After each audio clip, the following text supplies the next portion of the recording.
नवीन प्रोजेक्टच्या साइटवर जाऊन आलात ना? तुला कशी वाटली जागा? छान आहे जागा ती. रादर ह्या प्रोजेक्टसाठी अगदी परफेक्ट आहे. खरं सांगू का, मला ना सरांची खरंच खूप कमाल वाटते.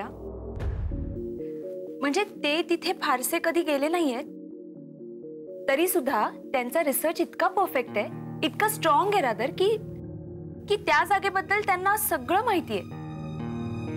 म्हणजे तिथे काय होऊ शकतं, काय होईल, अगदी सगळं सरांनी इतकं छान एक्सप्लेन केलं. म्हणजे अजून आपलं प्रोजेक्ट व्हायचंय, पण सरांच्या डोक्यात ते तयार आहे. या कामामध्ये अक्षरशः झोकून दिलंय त्याने स्वतःला. आता कालचंच बघ, त्या इन्व्हेस्टर्सचा फोन आला, लगेच हा निघाला. नवीन काम घेतलं ना की असंच होतं त्याचं. म्हणजे त्याला वेळे काळाची, खाण्यापिण्याची कशाची शुद्ध नसते. कामापुढे मग घर आठवत नाही, आऊ आठवत नाही, अगदी स्वतःकडे सुद्धा लक्ष नसतं त्याचं.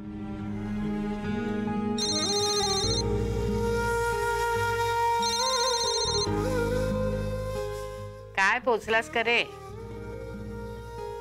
हो हो, खाल्लं. हो घेते मी, घेते. हा बर बर, हा ठेवू? सरांचा फोन. 100 वर्ष आयुष्य त्याला. पोचला तो.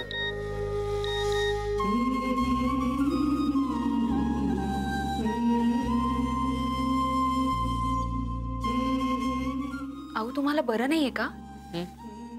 तुमचा बीपी शूट झाला होता काल. अविनाशचा मेसेज ना? हो. काय हे, तुमची तब्येत बरी नसताना सुद्धा आज तुम्ही लवकर आलात ऑफिसला. अगं तुमच्या गोळ्या कुठे आहेत सांगा, मी देते तुम्हाला. अगं हो, थांब.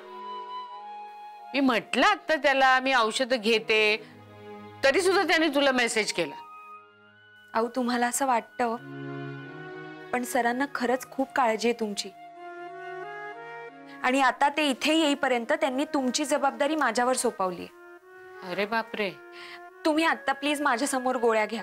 ओके, तुझ्या समोर ही गोळी, हे पाणी.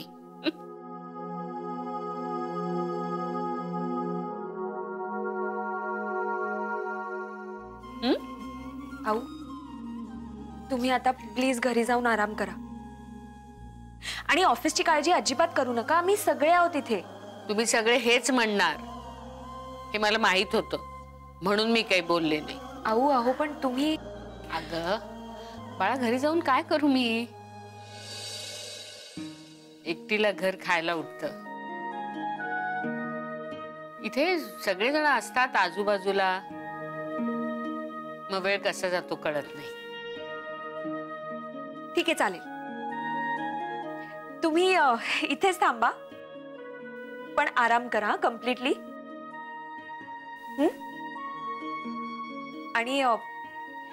आणि कुठल्याही कामाला अजिबात हात लावायचा नाही. बर, ओके. पण माझी पण एक अट आहे. काय?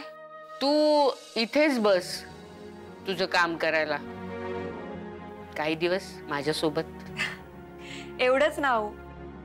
चालेल, फक्त लॅपटॉप घेऊन येते. आलीच.